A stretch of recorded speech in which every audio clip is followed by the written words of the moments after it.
এবার আমরা একটু পড়ে পড়ে শোনাই এবং আপনার কাছে আমরা জানবো যে এই রিপোর্টটার মধ্যে কি রয়েছে। প্রথমে লেখা রয়েছে potential objectives behind the Islamic, এবং সেখানে মার্ক করা রয়েছে।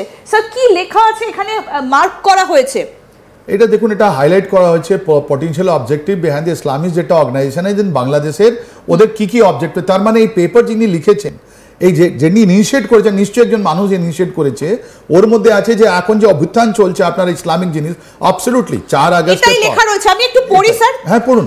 লেখা রয়েছে based on recent activities and affiliations, these possible theories explain the motives behind the action of Islamic, তারপরে সেখানে আবার হাইলাইট করা রয়েছে এবং তারপর রয়েছে and their allies in Bangladesh।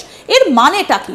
এর মানে হলো যে উনি আগে যেটা লিখেছেন, যিনি লিখেছেন, ইনি যেটা ইনিশিয়েট করেছেন, উনি অনেকগুলো বিবেচনা করার পর উনি বলছেন কি এই যে ইসলামিক ফান্ডামেন্টালি যারা বাংলাদেশে আছে, যারা মৌলবাদী যারা আছে, ওদের 3টে অবজেক্টিভ কি কি হতে পারে, 3টে থিওরি কি কি আছে, এটা ইলেকশন দিয়ে উনিও একটা যোগ করে দিয়েছেন কি ইলেকশন হবে কি হবে না। তার মানে এটা খুবই কন্টেম্পোরারি, মানে এই সময় মুহূর্তে লেখা, যে কোনো পুরনো জিনিস নয়। এই যেটা যিনি লিখেছেন ওটা নিশ্চয়ই এখন এই পরিস্থিতিতে লিখেছেন, আমি শিওর এটা দেখাবো। আর অনেক জায়গা থেকে অনেকগুলো আপনার কাছে কল আসবে কি এটা তো অলরেডি লেখা আছে, এই থিঙ্ক ট্যাঙ্কে আছে। তো থিঙ্ক ট্যাঙ্কের ফাইন্যান্সগুলো যেটা হয়, যারা পয়সা দেয় থিঙ্ক ট্যাঙ্কে, যারা বিচার যারা করেন, যারা ইন্টেলেকচুয়াল আছেন, ওটা তো স্টেট দিয়ে দেয়। কোনো হয়তো ওয়েস্টার্ন কান্ট্রি আছে বা ইন্ডিয়া হতে পারে, যে কোনো কান্ট্রি হতে পারে। যেহেতু ইলেকশন আছে আর ইসলামিক ফান্ডামেন্টালি কথা হচ্ছে, তার মানে এটা হলো একটা ওয়েস্ট অফ দ্য বাংলাদেশ, ওরা ইলেকশন এন্ড ইসলামিক জিনিস দিয়ে কথা বলেছে, আর ওর মধ্যে 3টা কথা বলেছে। আমরা থিওরি 1 এ চলে যাই স্যার। সেখানে লেখা রয়েছে, কি লেখা রয়েছে আগে একটু পড়ে শোনাই, আপনারা নিজেরাও দেখতে পাচ্ছেন কি লেখা রয়েছে। Creating chaos to delay elections and organise a covert revolution. এর মানেটা কি? ওকে, তার মানে প্রথম থিওরিটা দেখুন, এইটা তো ওয়াকুরুজ্জামান বলছেন 21 মে। আমার মনে হয় উনি এটা বুঝতে পেরেছেন না। এটা যা এর মধ্যে লেখা আছে, ওয়াকুরুজ্জামান, জেনারেল ওয়াকুরুজ্জামান যখন 21 মেতে যখন উনি অ্যাড্রেস করছেন, এই সপ্তাহ 15 তারিখ থেকে 24 পর্যন্ত মে পর্যন্ত বাংলাদেশে অনেকগুলো চেঞ্জ হয়েছে। ওটা ধাপে ধাপে আমি বলতে পারি যদি আপনার কাছে সময় থাকে। 21 তারিখে জেনারেল ওয়াকুরুজ্জামান নিজের অফিসারদের যারা বাইরেও ছিল ওদেরকে কথা বলেছেন, 3টে জিনিস বলেছেন। একটা বলেছেন আমি 1 জানুয়ারি 2026-এ আমি ইলেকশন দেখতে চাই, তো এটা ইলেকশন নিয়ে একটা কথা, রাইট। দ্বিতীয় উনি বলছেন আমি কোনো ডিলে বিলে চাই না, আমি কনস্টিটিউশনকে কোনো বড় করে আমি চেঞ্জ করতে চাই না। এর মধ্যে আছে কি আমি ডিলে ইলেকশন করতে চাই না, আমি যে এটা কনস্টিটিউশন আছে ওর মধ্যে আমি করতে চাই। উনি বলছেন আমি কোনো রকমের আমার কোনো পলিটিক্যাল কেওস বা ল অ্যান্ড অর্ডার সিচুয়েশন আমি করতে দেব না। অ্যান্ড তৃতীয় বলেছেন আমার যেটা সার্বভৌমতা আছে, আমাদের যে বাংলাদেশ একটা ইন্ডিপেন্ডেন্ট কান্ট্রি আছে, ওর জন্য যা করার আছে আমি করব। তাই জন্য দেখুন এখানে লেখা আছে কভার্ড কু, এটাই তো হচ্ছিল। আপনারা তো প্রথম আছেন যে বলছিলেন জেনারেল ওয়াকুরুজ্জামান। আমরা এবার একটুখানি ভেতরটা পড়ি যে কি লেখা রয়েছে, মানে এই থিওরি 1 এর এগেইনস্টে কি লেখা রয়েছে। সেখানে লেখা রয়েছে the extremists are working to increase instability and chaos in Bangladesh. Their goal is to delay the upcoming elections, buying time to recognize and strengthen their workers.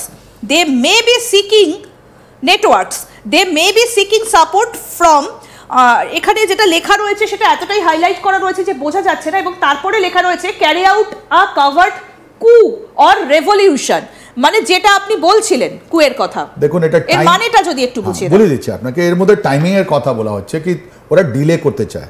General Wakuruzzaman 21 মেতে বলছেন কি আমি 1 তারিখে আমি ইলেকশন দেখতে চাই। তার মানে মিনিমাম 3 মাস তো আপনি দেবেন ক্যাম্পেনিং এর জন্য, ভোটিং এর জন্য, ও কাউন্টিং এর জন্য। তা আপনি যদি ব্যাকওয়ার্ড দেখেন তাহলে ডিসেম্বর, নভেম্বর, অক্টোবর, তার মানে সেপ্টেম্বর মাসে আপনাকে এই বছরে 2025-এ আপনাকে বলতে হবে কি ইলেকশন কবে অ্যানাউন্স হবে, কারা কারা ইলেকশন লড়বে। এইটাই তো জিনিস, এটাই বলছেন। কিন্তু আপনি দেখুন ইভেন ফ্রম জাপান এই ইউনুস কি বলছেন, না না না না ইলেকশন তো এখানে হবে না, এটা জুন মাসে হতে পারে, আমার অনেকগুলো চেঞ্জ করা আছে, অনেকগুলো রিফর্ম করা আছে। এই কথাটা এর মধ্যে নিহিত আছে, এই কথাটা এর মধ্যে লুকোনো আছে।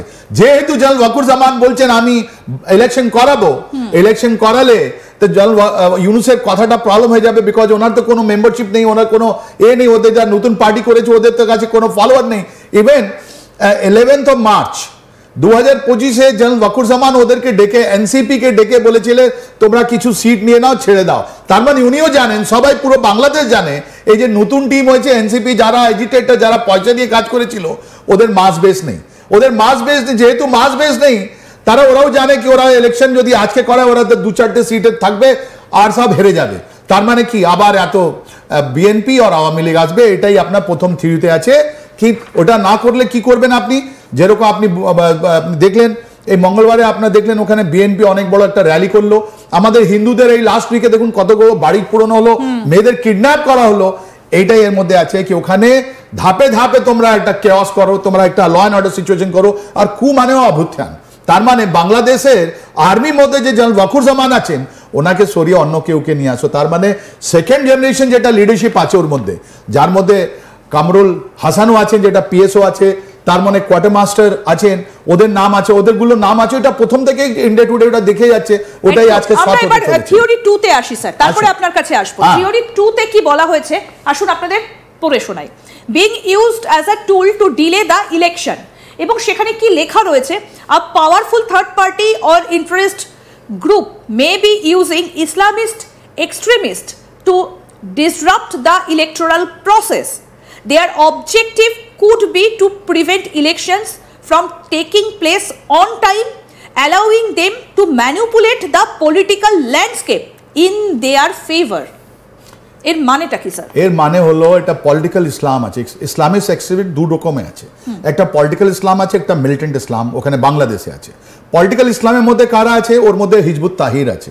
হিজবুত তাহির যেটা মুসলিম ব্রাদারহুড থেকে এসে ওখানে অনেক ইন্ট্রেঞ্চ, অনেকগুলো পকড়, মানে জবরদস্ত ওরা হোল্ড করে নিয়েছে আপনার বাংলাদেশে, হিজবুত তাহির। আর দ্বিতীয় কারা পলিটিক্যাল আছে, ওর মধ্যে দুটো গ্রুপ আছে। ওর মধ্যে আছে জামাত ইসলাম আর ওর মধ্যে আছে আপনার হিফাজত ইসলাম। এদের কথা এখানে হচ্ছে কি এরা কি চাইছে? এরা চাইছে আজকে ইলেকশন হলে আপনি জানেন জামাত ইসলাম 10-15খানা সিট জিতবে, ওর তো কিছু পাবে না। উল্টা বিএনপি আসলে বা আওয়ামী লীগ যদি কন্টেস্ট ওরা করবে, এর মধ্যে কোনো সন্দেহ নেই। বিকজ এখন ওয়েস্টার্ন পাওয়ার এসে গেছে, ওরা এখন আমেরিকা বা ওয়েস্টার্ন কান্ট্রি এদেরকে করতে দেবে না যা ওরা ভাবছে। তো আওয়ামী লীগ অ্যান্ড বিএনপির মধ্যে ভাগাভাগি হবে। ওই ভাগাভাগিতে আপনারা কোথায় থাকবেন? এই হিজবুত তাহির বা এই আপনার জামাত ইসলাম বা হিফাজ ইসলাম বা ওদের নতুন পার্টি যাদের এনসিপি আছে, ওদের অনেক কম 10 থেকে 20 বা ম্যাক্সিমাম 30 সিট 300 মধ্যে থাকবে, 300 মধ্যে থাকবে, রাইট? ওরা এই চাইছে कि আমরা এখন এরকম সিচুয়েশন তৈরি করব, আমরা টুল কিট নিয়ে আমরা যা আছি পয়সা নিয়ে আমরা কি বলবো कि এখন ইলেকশনে রিফর্ম হয়নি। নভেম্বর মাসে ওরা নতুন একটা চিফ ইলেকশন কমিশনার রিপয়েন্ট করেছিলেন। ওদের ইলেকটোরাল লিস্ট যেটা আছে তৈরি আছে, ওর মধ্যে প্রত্যেকটা 300 মধ্যে 20 থেকে 25,000 লোককে বাদ দেওয়া হয়েছে, যার মধ্যে ম্যাক্সিমাম আমাদের মহিলাদের ওরা আছেন। ওরা জানেন कि ওরা মহিলারা যাতে বিএনপি কে ভোট দেবে, না হলে আপনার আওয়ামী লীগকে ভোট দেবে, তাই জন্য ওদেরকে সরিয়ে দেওয়া। মানে খুব ডিপ রুটেড কাজ চলছে ওখানে, যাদের কোনো কাজ নেই, ওরা শুধু এই কাজ করে যাচ্ছে, বাংলাদেশকে ধ্বংস করে দিচ্ছে।